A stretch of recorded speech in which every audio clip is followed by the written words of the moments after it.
Abot-abot ang kaba ni Beth.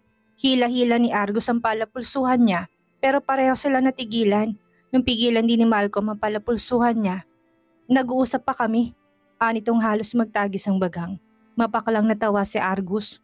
You want Lyndon to kill you? Ayaw mo na yata sikatan ng araw. Mainis na bigkas nito. Humigpit ang hawak ni Malcolm sa palapulsuhan niya. Maging si Argus ay ganun din ang ginawa, kaya tinarap na niya si Malcolm at inalis ang hawak nito. I'm sorry Malcolm, sa ibang araw na lang. Pakiusap niya rito. Hindi nga siya sigurado kung may ibang araw pa ba. Malamang na kung galit si Lyndon ngayon, ay siguradong hindi na siya makakaalis pa. Kahit isang minuto lang. Beth, pakinggan mo lang ako please. Pagmamakaawa nito tila ayaw talaga siyang paalisin. Napapikit siya ng mariin. Pagmulat ay kagad niyang binawi ang kamay kay Argus at hinarap na ng buo si Malcolm. Fine, may isang minuto ka. Nagtitimping sagot niya. Beth, this is not good. We should go back now to the school. Mariing bulong ni Argus, ngunit tinaas niya lang kamay upang manahimik to. Kiniling niya ulo tinihintay na magsalita si Malcolm. Ngunit tila na ito kinakabahan. Sunod na lang niya namalayan na nakahandusan niya ito sa sahig at nagdugo ang gilid ng labi. Nanlaki ang mga mata niya at napalingon sa sabuntok pero halos malamig siya matapos makitang si Lyndon niyon. Nagtatagis ang bagang nito at nakakuyom ang kamao. Lyndon, mahinang tawag niya rito. Shut up Beth, did I tell you to stay with the kids? Anong ginagawa mo dito at may kasamang dalawang lalaki? Galit nitong sigaw. Nag-uusap lang kami.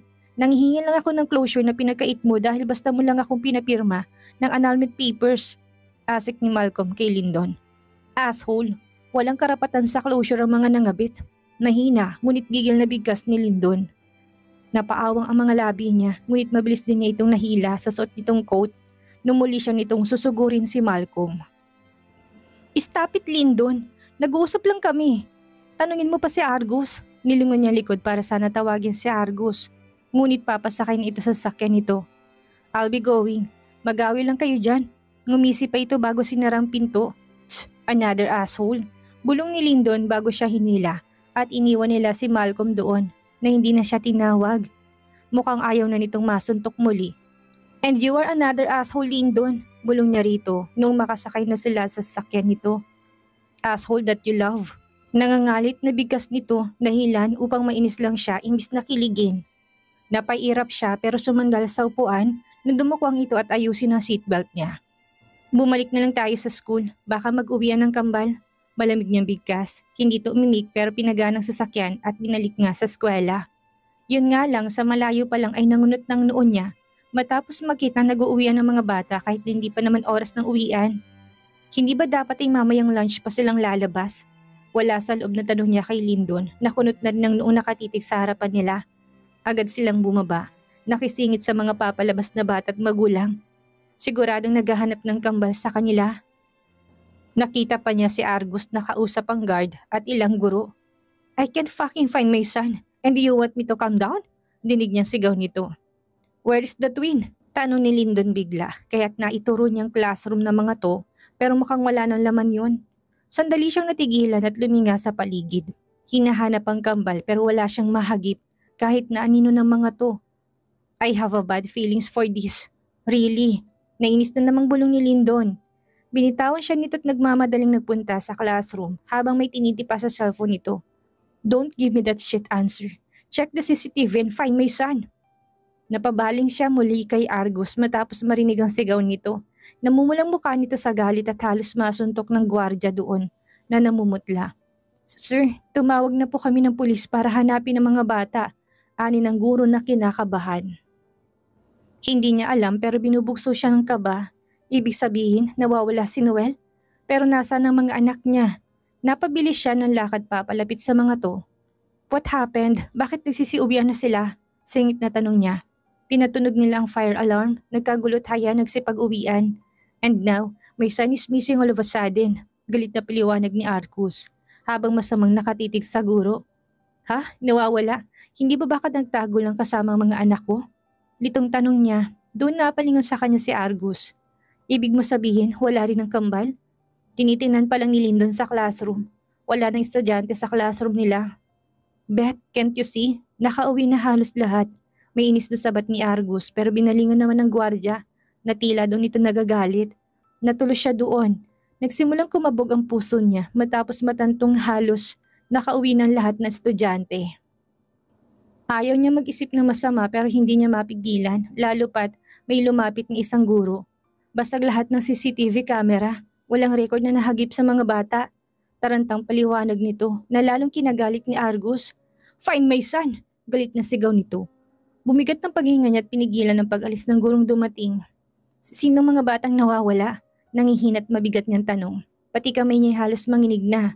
Ang mga mata niya nagsimulang mag-init. Hindi pa man nakakasagot ang guro ay kita na niyang iilang kalalakihan na sinalubong ang papalapit na si Lyndon. Galit ang tingin nito. Kagaya nga ni Argus ang itsura nito kaya't hindi niya mapigilang mapaupo.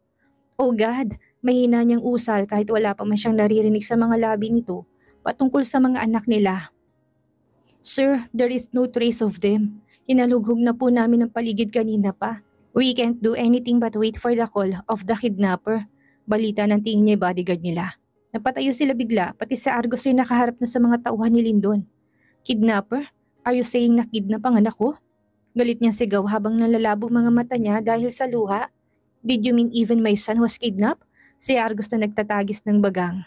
"I'm sorry ma'am, sir. Maghahanap pa rin kami at maghihintay po tayo ng tawag." Nagpapasensyang sagot nito na ayaw niyang tanggapin. "Sir, we have to move. Tinangay po sila ng pulang van." Sigaw na humahangos pa nitong tauhan na siyang lalong nagpahina sa kanya. "This is fucking insane." Bulong pa ni Argus. Hindi siya makapagsalita, lalo pa siyang nanlamig. Matapos makita nagbabagang galit ni Lyndon sa kanya. "This is your fault, Beth. Bakit mo kasi sila iniwan?" Mahinang galit na tanong nito at halos hindi niya makayanan ng pagbagsak na isang buti ng luha sa mata nito. Lyndon, find my kids." Pagmamakaawa pa rin niya rito kahit na galit ito. Walang ampat ang pagluha ni Beth. Nanginginig ang kamay niyang may hawak ng baso. Hindi siya makainom ni halos hindi na makahinga kakaisip sa kambal. Idagdag pang galit ni Lyndon sa kanya pero hindi niya yun iniintindi. Ang isip niya ngayon ay nasa kambal. Hindi na nga niya maramdaman ang puso niya sa sakit nun. Hindi niya alam kung anong nangyayari sa kanya kapag hindi na makita ang mga anak niya. "What the heck happened? Nasaan ang mga apo ko?" Malakas na sigaw ni Don Alfredo sa tauhang naiwan doon upang magbantay sa mansyon. "Sir, hinahanap na po."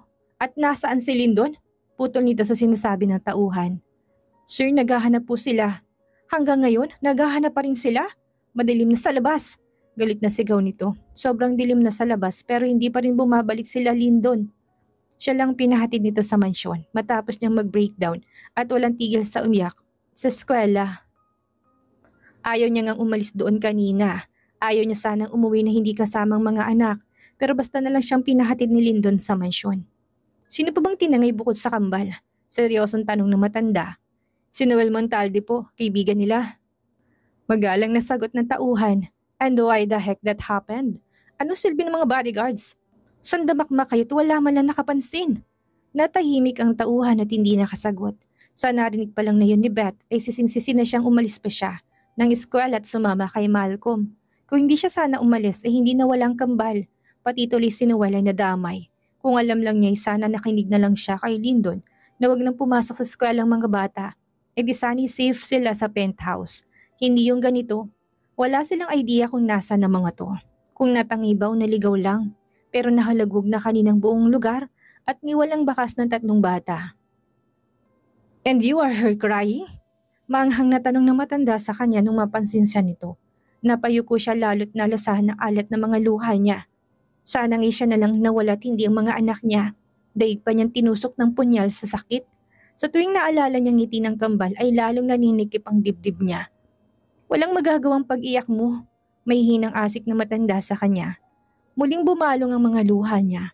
Sino pa bang makakaintindi sa kanya sa oras na to? Kung nasasaktan ang mga ito ay mas nasasaktan siya. Isang oras pa nga lang na mawalang anak niya ay hindi na niya kinakaya. Ngayon pa kayang halos isang buong araw na. Pakiramdam niya nanghina lang siya lalo pero kagad na napatay at binitawan sa mesang hawak na baso. Matapos makitang pagpasok ni Lyndon, Argus, Julio, at si Mark sa mansyon, akala niya mabubuhayan siya ng loob. Ngunit lalo lamang siya nalugmok matapos makitang walang kangiti-ngiting mga to. Ibig sabihin, walang magandang balita. kaya't pinanghinaan siya muli ng loob. Let's talk. May hina ngunit may gigil na bulong ni Lyndon bago hinaklit ang braso niya. Ace, don't! Dinig niyang paalala ni Mark ngunit hindi naman nakinig si Lyndon. Halos silahin siya nito paakyat sa hagdan. Hindi niya magawang makapagreklamo dahil kasalanan naman niya talaga. Hindi siya marunong makinig kaya't napahamak ang anak nila. Lyndon, may takot niyang bigkas sa pangalan nito noong basta siya nitong bitawan sa loob ng kwarto at malakas na sinarang pinto. Napatras siya noong makitang galit sa mga mata nito. I'm sorry, natatakot niyang bigkas. Hindi tumimik ngunit ang mga pangay umigting sa galit. Now what, Beth? Ano pang ipipilit mo't ilalaban mo? You fucking put my children in danger. Nangangalit nitong sigaw. Napatras siya at napatakip sa kanyang tenga. Alam niyang deserve niyang galit nito. Pinoprotektahan sila nito ngunit naging pabaya siya. Hindi ko naman ginusto. Please, parusahan mo ko kung gusto mo. Pero hanapin mo mga anak ko, Lyndon. Please. Pinagkiskis niya mga palad at halos lumuhod na rito. Hindi na nga niya tumaaninag ng maayos. That's fucking what I'm doing. Hindi sana nangyayari to kung marunong ka lang makinig. The fuck, Beth? Sinamahan mo pang Gutierrez na yun ng magkape. Seriously? May babalik pa ba ng kape mong mga anak ko? Masaganang luhang bumagsak sa kanyang pisngi. Siya man ay nagagalit sa sarili. Tingin niya nga ay kasabwat si Malcolm sa nangyayaring iyon pero saka na niya iisipin. Ang gusto niya lang ngayon ay ang makasama at mayakap ang mga anak niya. Ah! This is insane! I am more than furious right now. Beth, stay here or I don't know what I can do to you. Naging malamig ang boses nito. Para na siyang tinakasan ng lakas at mukhang malapit na siyang takasan ng bait noong lumabas ito at malakas na isinara ang pinto. Sa takot niyang baka ikulong siya nito ay kaagad siyang sumunod sa labas. Papaba na si Lyndon at palapit kila Mark na nakaipon sa mesa. Nakaharap nito sa laptop at mukhang may binabasa pa. Nagmadali siyang bumabat na kisiksik doon. Pinigilan ni Lyndon ng bewang niya at balak niyang ibalik sa kwarto ngunit humawak siya sa mesa at halos yakapin na yun. Stay in my room.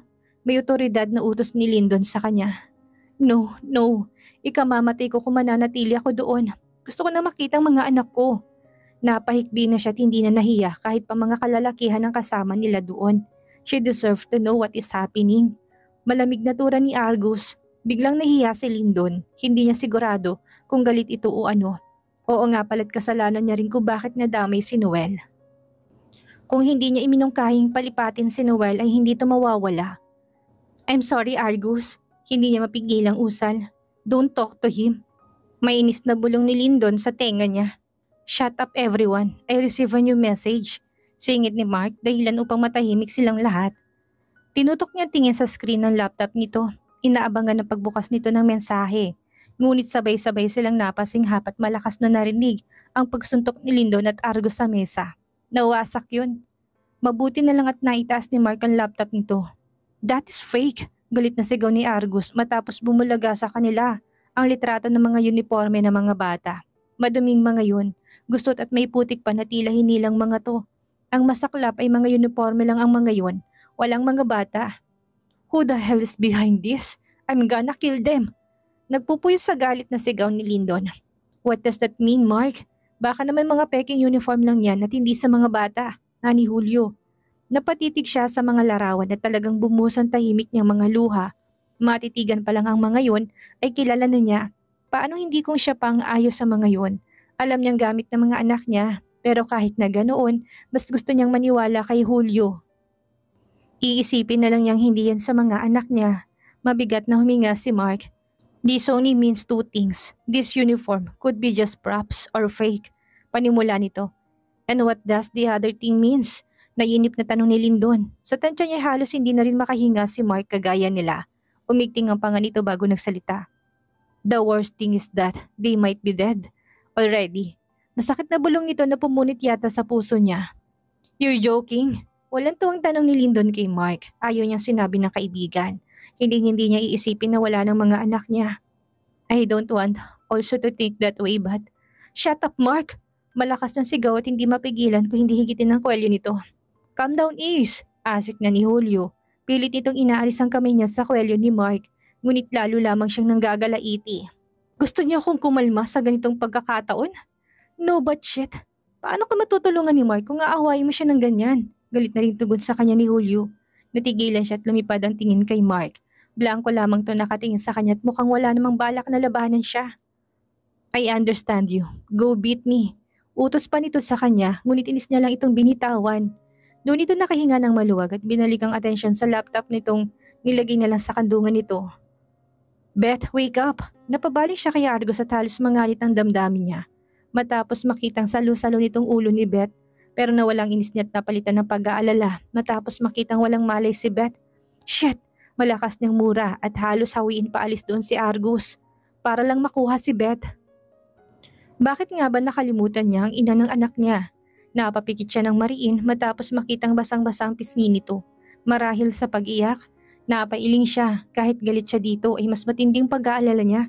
Ang kulit kasi nito, sinabi na nga niya sa kwarto na lang ito pero nagpumilit pang sumunod. Ganitong iniiwasan niya pero mukhang hindi niya ito kinayang pag-iyak. Make her rest on your room. Utos ng lolo niya na gagawin naman niya talaga.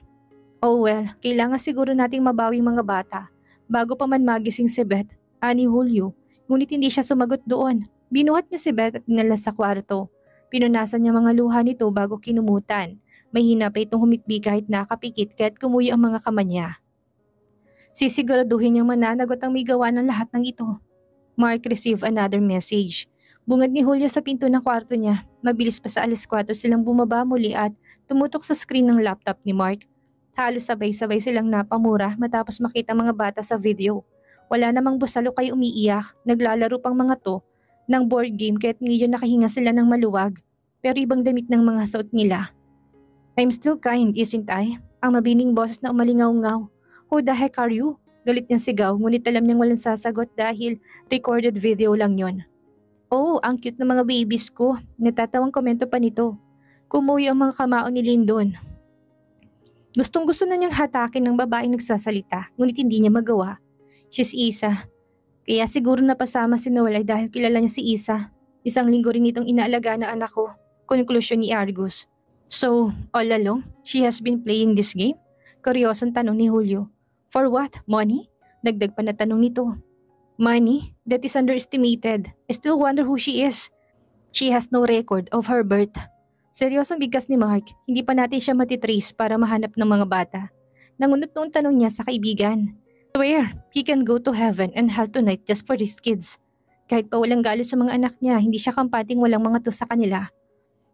I have a very nice, crazy mind right now. Bigkas muli ng babae sa likod ng kamera. Umigting ang panga niya at malamang na pati si Argos ay gigil na makita ito at kuhanin ng anak. She sounded a bit like, Beth, hindi mapigil ang komento ni Julio. Sabay-sabay silang napalingon kay Julio. Ngumiwit at napakamot pa sa batok. I mean her voice sounded similar to Beth. Medyo lang naman, paliwanag nito. Dahil sa sinabi nito ilang beses na piniling ni Mark ang huling sinabi nito. Unti-unti humahawig ngayon sa boses ni Beth. Biglang nagkatinginan silang lahat at gumuhit ang pagkakakilanlan nila sa boses. Could it be? Ani Julio, pwede bang mabuhay ang patay na? Malamig niyang tanong. Is she really dead in the first place? Makahulog ang tanong ni Mark. What are you all talking about? Nagugulo ang singit ni Argus. Ngunit walang pumansin dito. Is that really possible? Muling madiin niyang tanong. Imbis na si Mark ang sumagot ay ang lolo niyang pabalik sa grupo nilang nagsalita. What is possible? Who is she? She sounds like someone familiar. Ani ng matanda. Gusto niya sabihin ang naiisip ngunit napaka-imposible nun kahit sino hindi maniniwala. She sounds like a Del Rio. Dagdag na komento ng matanda ngunit muli lamang natutok ang tingin nila sa screen matapos sumarang ang malaking mukha sa video ng mga bata. Hi boys! Malambing na tawag nito. Let's play a game, dagdag nito. Bumulaga sa kanilang itsura ni Isa Del Rio, ang babaeng sumagasa kay Siren. Nakangisit at may malanding tingin. Alam na alam ang ginagawa nito.